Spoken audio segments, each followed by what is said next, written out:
stories for Rebel Girls. Great. So today we're going to have a great conversation with two of our Rebel Girls authors. So we have Nona Willis Aronowitz, sorry about that, who wrote Growing Up Powerful, which is right here. Nona, this book came out earlier this year. Nona is an acclaimed writer, editor, author, and she has a biweekly column for Teen Vogue. She has also written for publications including the New York Times, The Cut, Elle, and Vice. Next, we have Sheetal Sheth. So she is one of our 145 contributors to our newest book, Dear Rebel, which Dear Rebel has come out today. It just published. So Sheetal is an award-winning actress, author, producer, and activist. She focuses on highlighting traditionally marginalized communities in all of her work and is a fierce advocate for thoughtful representation. She is also the author of the popular and Jolly book series. So I cannot wait to hear all that these women have to say. After their conversation, please stay on. We will have a brief Q&A. So during the conversation, feel free to submit questions in the chat. And then before we close, we will have a sneak peek on some of Rebel Girls 2024 highlights. So as I turn it over to Sheetal and Nona, let's start by talking about why girl-driven storytelling is so important today. I can first talk about why it was so important to me. I was growing up in the late 80s, early 90s, and I loved all of the female characters in the chapter books that I was reading, and then later in the history books I was reading, but I had no idea that that was sort of an intentional intervention in how traditionally we'd been telling stories to children. I just took it as a given that there were brave, complicated, funny, silly, and ambitious girls out there. And if you never see those girls as not just abstractions, but real life people and characters that you can relate to, you'll never quite know what you can become. It's sort of a jumping off point. And some context for what's in store for you. And I would always kind of read books about girls a little bit older than me. And then later I would read magazines for girls a little bit older than me. And so you always are kind of, at least I was always kind of looking toward the future in a few years, couldn't wait to grow up, couldn't wait to be who I was going to be. And you have to have these tangible examples of what that looks like, not just kind of euphemisms or broad language like you can do it, you can be anything you want to be. You have to have very specific characters in mind. You know, that's so interesting you say that, Nona, because I had a very different experience growing up. I didn't see it. You know, I grew up in a very traditional household of Indian immigrant parents who grew up in India, had an arranged marriage, and came here. And really, you know, I joke now with them because I can have some hindsight into kind of how I was brought up. And I would joke with them because I'm like, you guys have romanticized an India that doesn't even exist anymore. Because when you go to India, because I go to India all the time, my cousins were like more modernized than we were allowed to be in our own homes.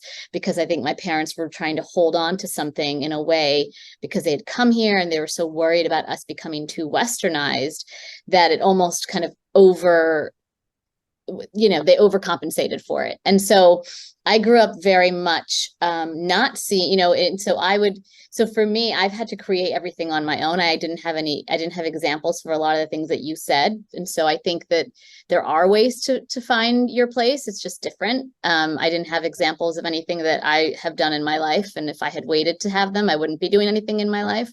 And so for me, which is partly why I love the Rebel Girl series so much, it wasn't until I was much older till I found my people. I was always trying to find it, and I didn't. I mean, I'd have friends here and there, we would talk about stuff, but I very much led a big double life for most of my childhood because I had to be a certain way at home.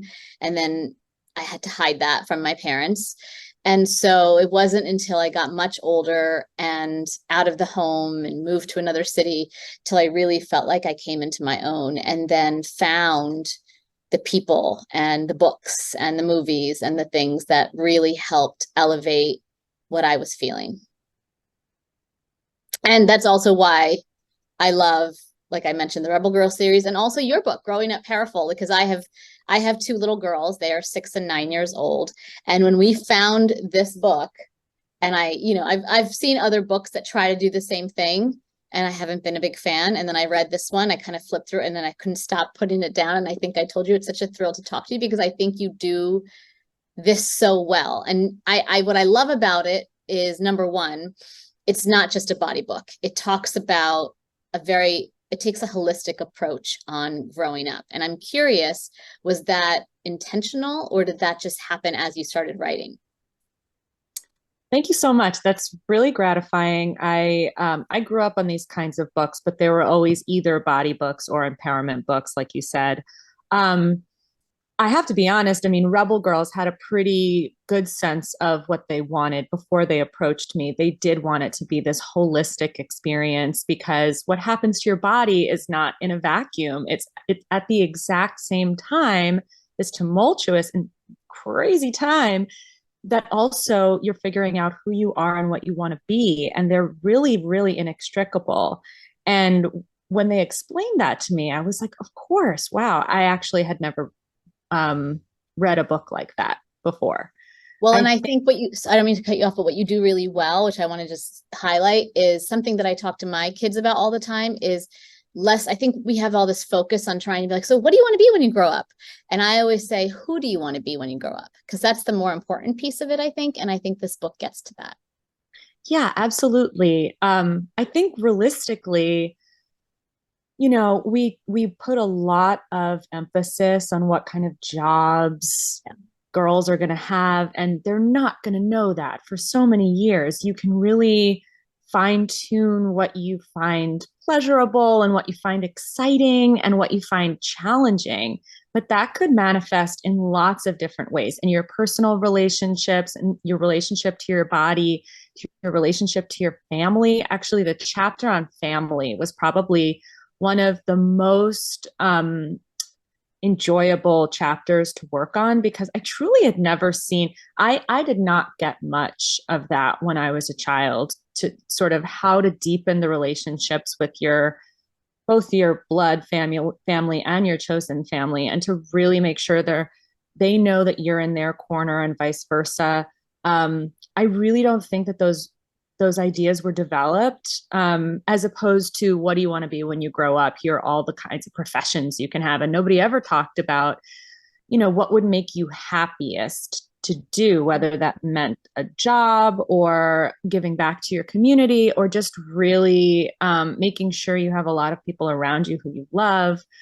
So that was, I loved thinking about girlhood as a multi-part experience that you start working on early, because I don't think I thought consciously or thought intentionally about a lot of that stuff.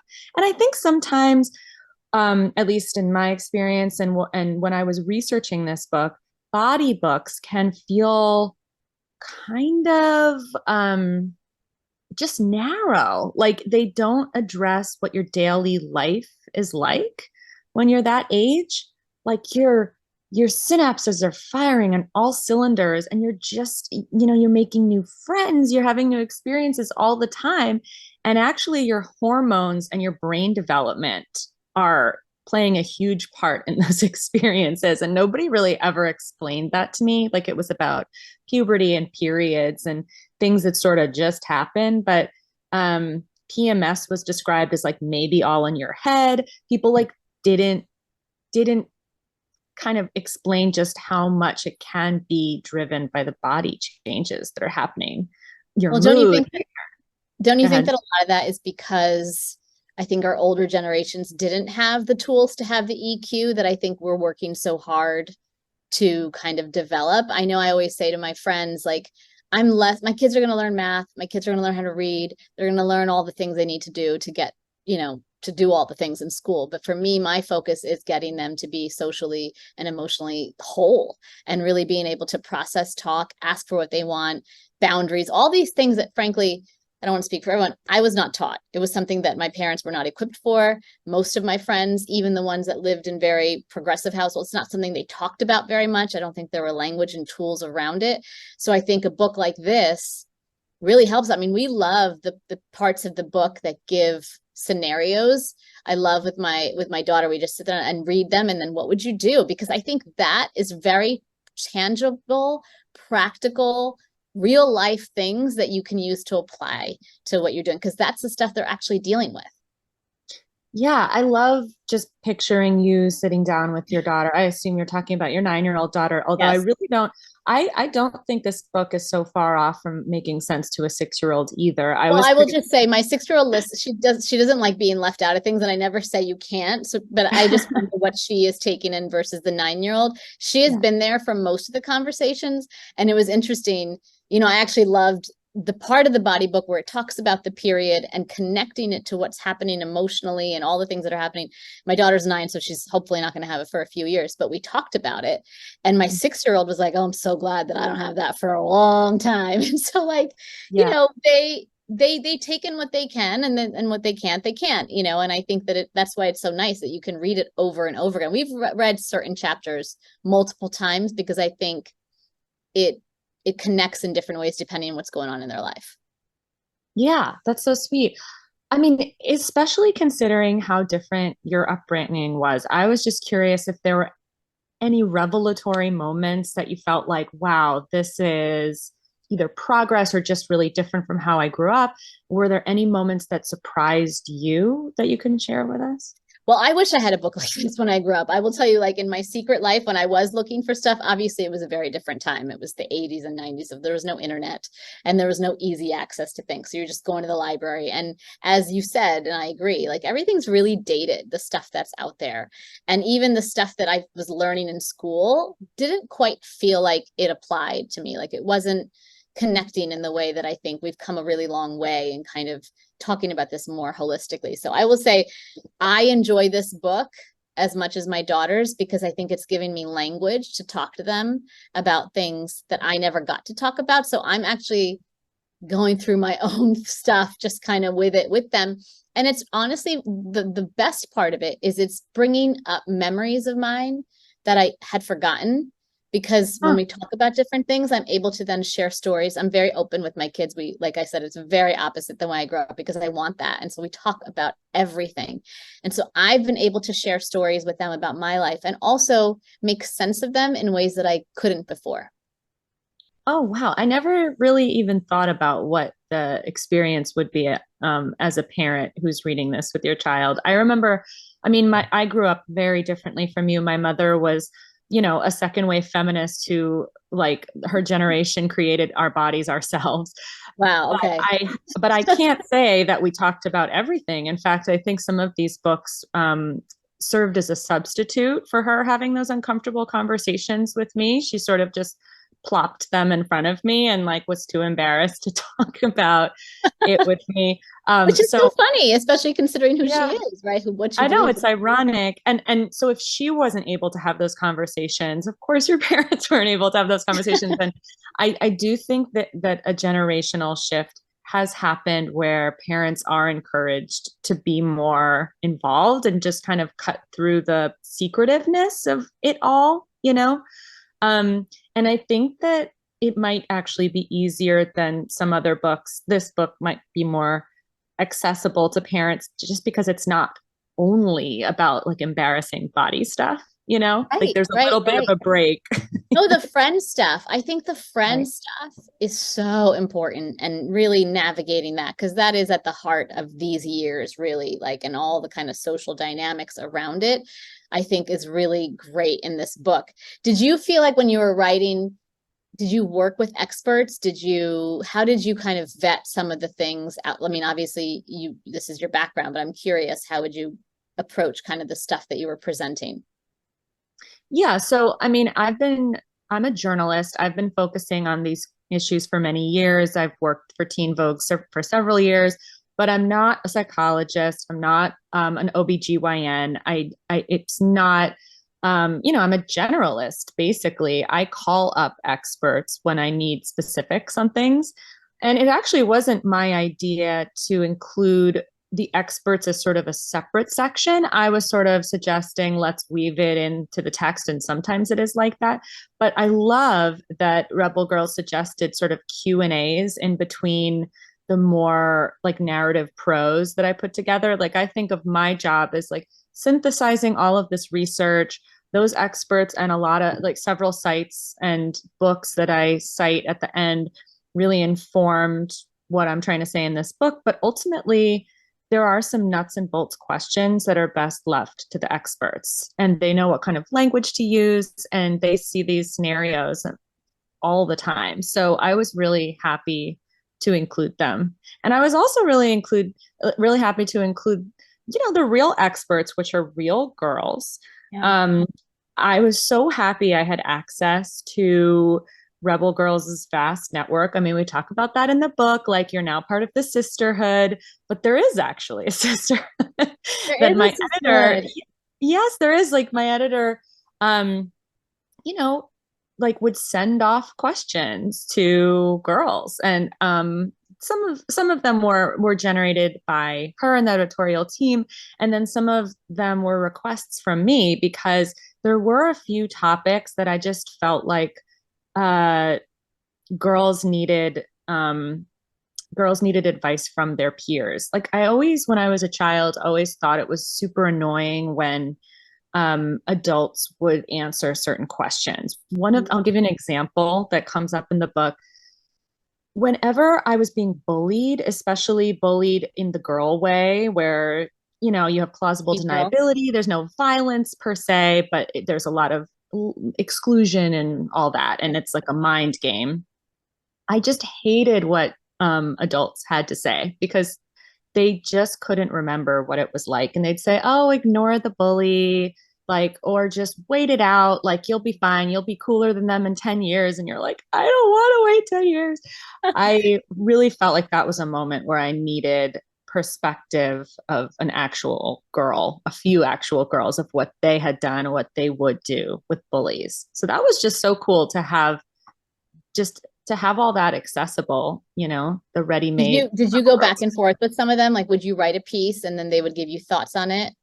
Or did you take what they said? No, I wish we could have done that. No, it wasn't like that. It was sort of more like they put out the question in the universe, and we got some, few sentences here and there of advice.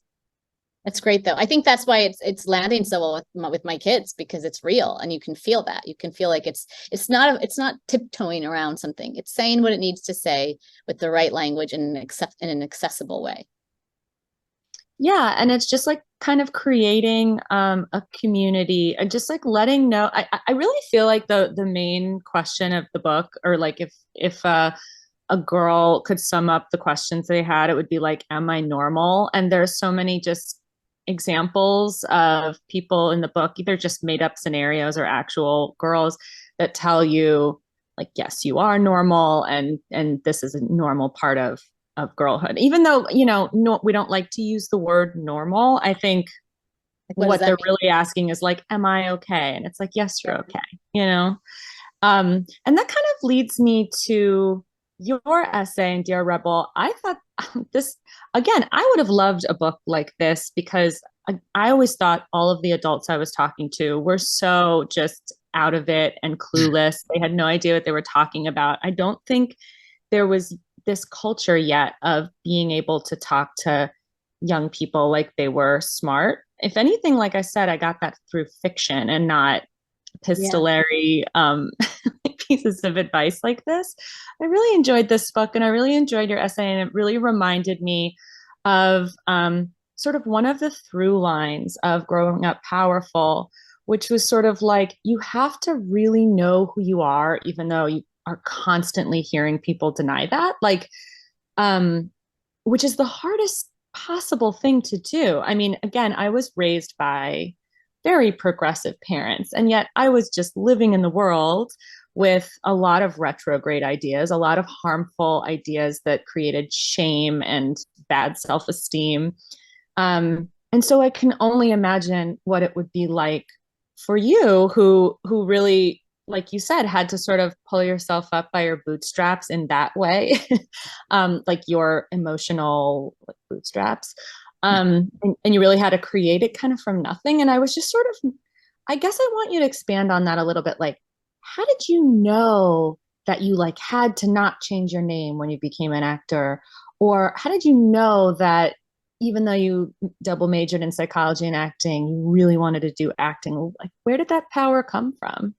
It's such a good question, and I get asked it a lot, and it's one of those intangible things. Probably, I will tell you, I mean, I will give my parents credit for that. Like, there were values that are obviously instilled in me from when I was very young that I keep telling them because, it is very hard for traditional Indian parents to see their child go off and become an actor, especially when there's a lot of other things that they feel me more worthy. And especially when I graduate at the top of my class and speak at my graduation, and they're like, "You're really going to go be that thing?" It's hard for them to understand. But what I keep trying to tell them is actually like, no, the values that are important have stayed in me, and I think that is what has carried me. Is like, you don't know, but there is that you get better at listening to that voice and that thing that tells you, what, this isn't right for me. And not that it's just the same thing for everybody, but I just remember always getting quiet and being like, you know what, there would be the easier road. I could do that. And I have many friends that have done things that I would not do,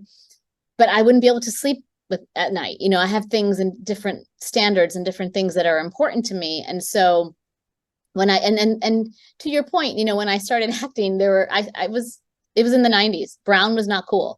So I have many, many, many stories of what I was dealing with on a regular basis. A lot that have come up in the last few years because we're having, again, conversations about things that I knew it at the time, but I would just like either bury it or not think about it or just forget about it. Because if I was to have to deal with everything coming at me when I moved to Los Angeles and lived in Hollywood, I wouldn't be able to get through the day. Like, I really wouldn't, because as a woman of color in that industry, starting out in the 90s and early 2000s, and even up until I would say even the last 5 years, the things that happened to me over and over again, if I was to really like unpack I wouldn't be able to like literally wake up in the morning. And so a lot of that stuff has come up for me again, because I'm reading about other people's experience and this, what we're talking about. There was no sisterhood. I think we wanted there to be a sisterhood. I think that some of us found that, but not as a collective, not in this feeling that I think we have now of really being more intentional about the fact that like, we have to take care of each other. There's power in sharing our stories. Don't be afraid of it. And I don't think people felt like they could for a really long time. I didn't share a lot of the stories of what I had been dealing with for many people. And when, for example, I was told to change my name so many times when I didn't get jobs because I refused to change my name. Like, what am I going to do with that? Whereas in today, if that was to ever happen to me, I could talk about that. I could write a piece and there would be a public consciousness. I think that would probably, a groundswell will come behind me and support me. I didn't have any of those things at that time, And so I think what's nice is I've seen a change, but that's why I chose in my essay to really, I mean, there are so many things you could write about. And that was the first thing, like when I met with the Dear Rebel team, it's like, what topic? Because there are so many and you have all these other women. So I didn't want it to feel like it was something that was repetitive.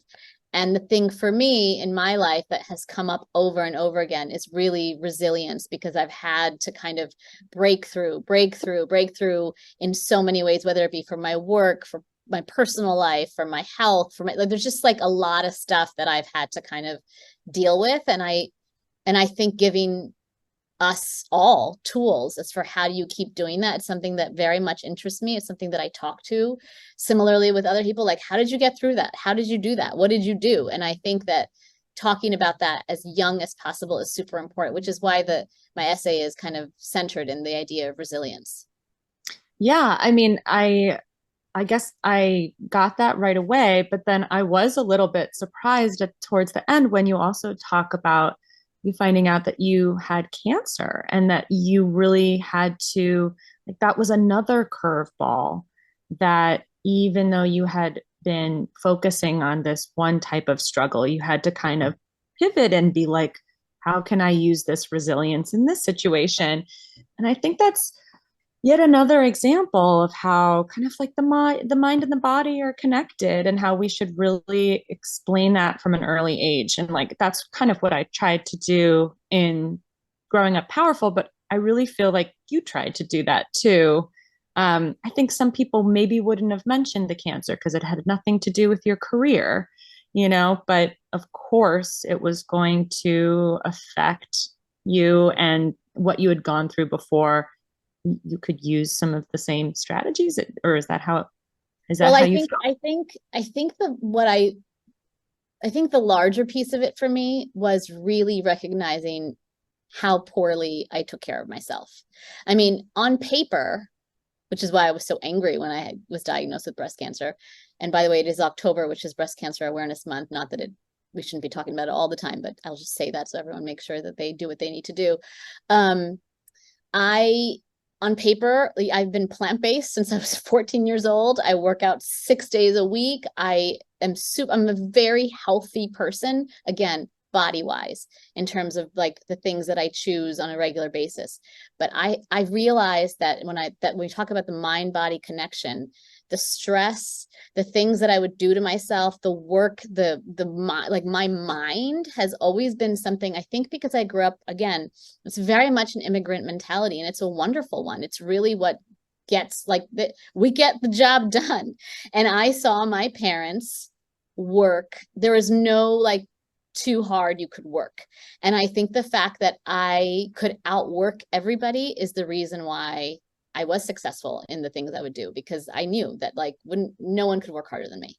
And so, but for me, when I got diagnosed, it was really about like, okay, hold on. What am I, is my life serving me? Like, what am I doing? Why did I get sick? There's no answer, by the way, to that, but I was trying to find the answer. And also creating changes in my life. Again, the mind-body connection and being healthier, like up here, because I was only focusing on like this part, which is very much it's not the holistic thing. And mental health is something that I really, really had to put some attention to, which I hadn't before. And so that was why I mentioned it, because I do think, again, it has to be everything. And I mean, to the point, like, I wish, I've talked to my kids' schools, and when I go to visit schools, because I do a lot of school visits, I wish that we taught mental health as part of PE. Like, we have physical education, but it should really be like all inclusive and talking about how do you be your healthiest self. Oh yeah, I mean, there's a huge amount about mental health and Growing Up Powerful. Like I really went down a rabbit hole about it because I tried to put myself in the shoes of a kid who still has to defer to their parents when it comes to medical treatment. And there's a whole thing in there about how to talk to your parents if you think you need a therapist, because it can feel a little daunting it's bad enough, or it's hard enough rather, to sort of figure out what you need, and what's going on with you, and decide, yes, maybe I need therapy. But then you also have to get permission from your parents. And in some cases, your parents might be like, what you want to talk about in therapy. And so that's really difficult. And I feel like it was a huge, and has been, and still is, a huge barrier to kids getting the mental health help that they need. And I think it's hugely important.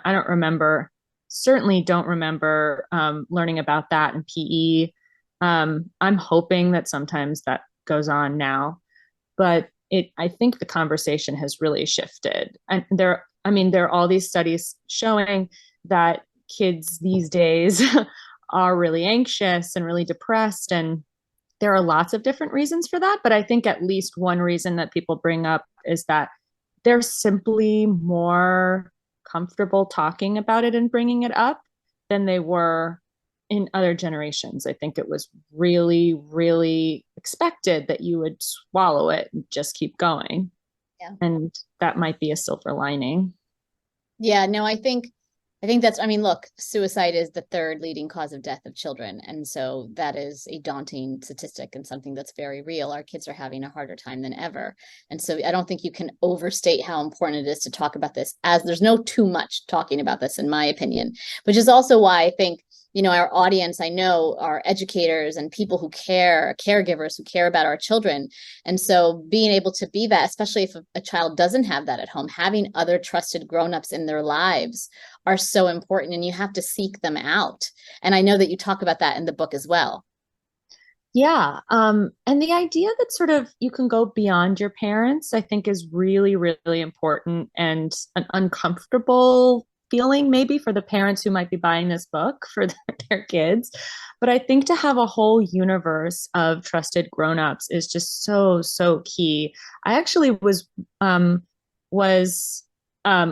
this in the height of newbornhood for my daughter, where she was 3 months old when I was writing this, and she had just started to be taken care of by her grandmother sometimes. And at first, it was really anxiety producing, like, oh, my baby, like, is with someone else. Is this good? Is this? I was feeling guilty. I was feeling nervous.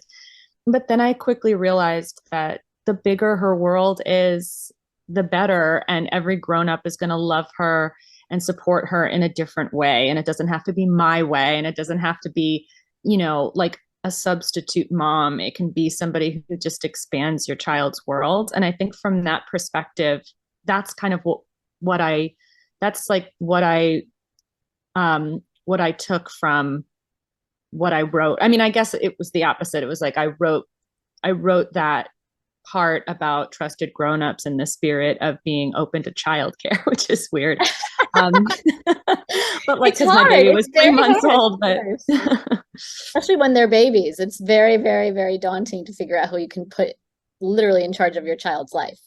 yeah, but it just keeps on going. Now she's about to be in daycare. And then after that, it's going to be school for many, many years. And you just have to entrust these teachers and coaches and mentors of all kinds. And of course, you have to pay attention and, be their ultimate rock. But they are going to have all kinds of influences. And that's a beautiful thing, It is a good thing. And I always think of it as the fact that I have a lot of friends in my life, and certain ones, I mean, there's certain that are like close and I talk to about everything, but then there are other friends that like I go to for like certain things. And I feel like that with my kids, like I want them to have a tribe of people that they can go to about many, many, many things. And there is no one's going to be their mom other than us, And so, Right. and we know that. So it's like, it's just a blessing to have access to as many ideas as possible. I think that's why it's our job to teach them how to process and what's important to them. Yeah. Can you tell us a little bit about your trusted grownups growing up besides your parents?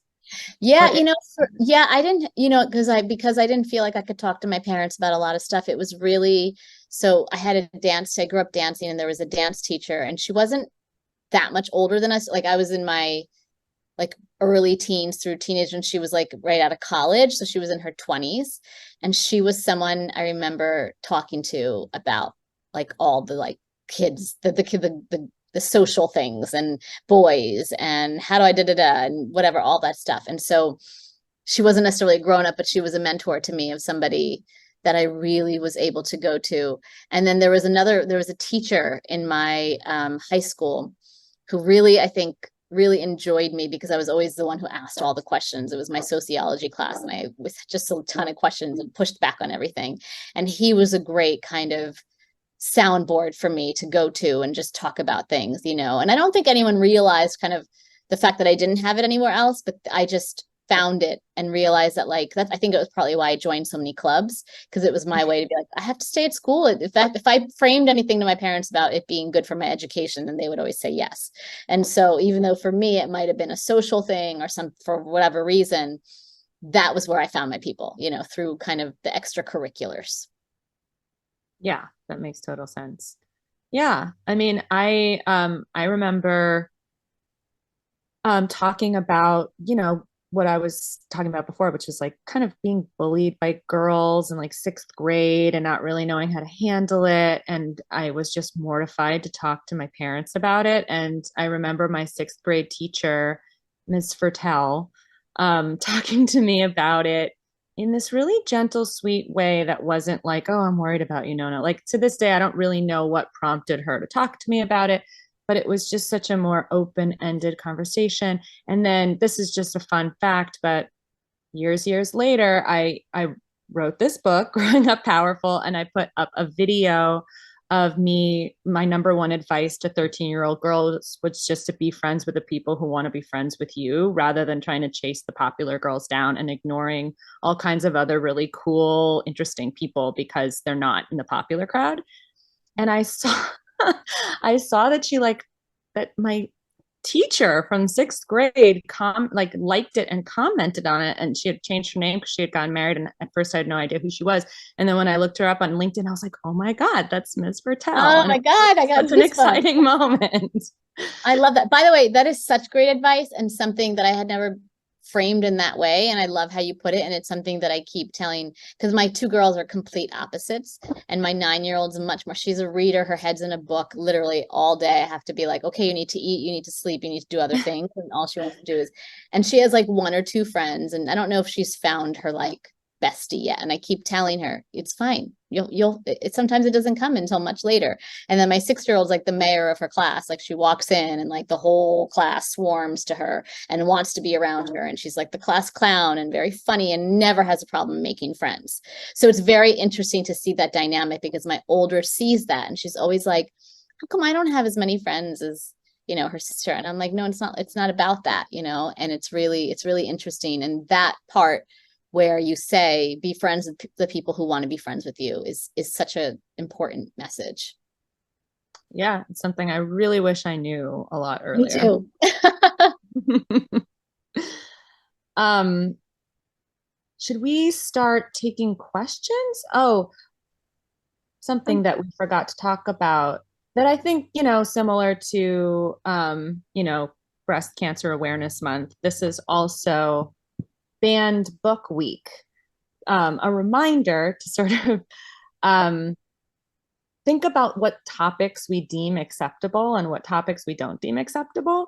And I think about this all the time, actually. Banned book news comes up a lot in my editing job, and it's almost always about, often about sexual themes, and that can extend to periods, and that can extend to just breast development and puberty. I think Are You There, God? It's Me, Margaret was on a banned book list in one state or one city council.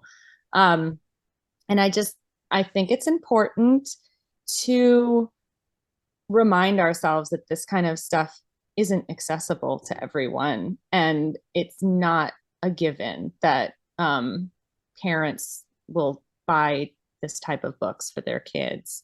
And wouldn't you rather have your kids getting it from a trusted grown-up or a vetted book, because otherwise they're talking to their friends who don't know nearly as much about this stuff.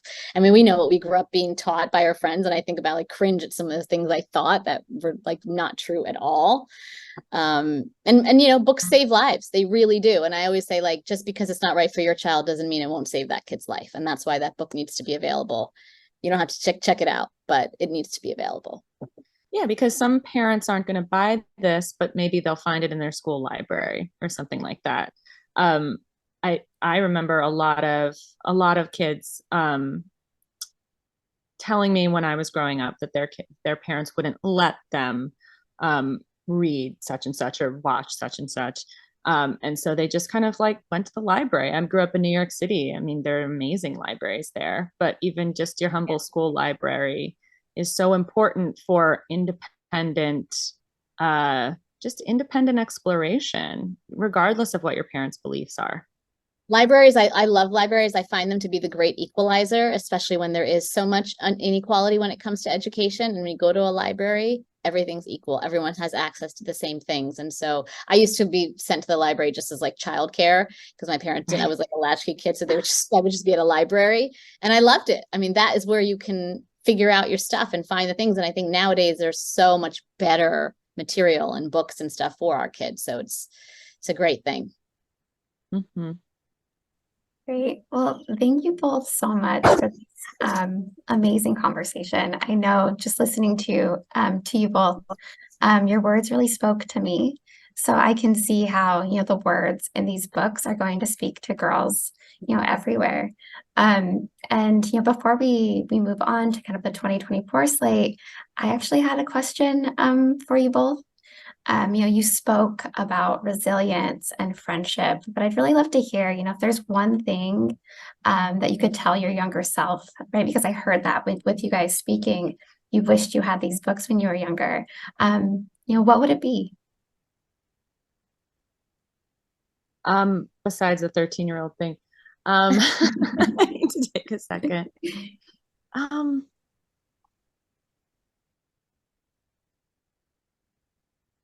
I guess just like, this is really simple, but when you're a teen and a preteen, feelings just hit you so hard, and they feel so big, and they feel like they'll never, ever, ever end.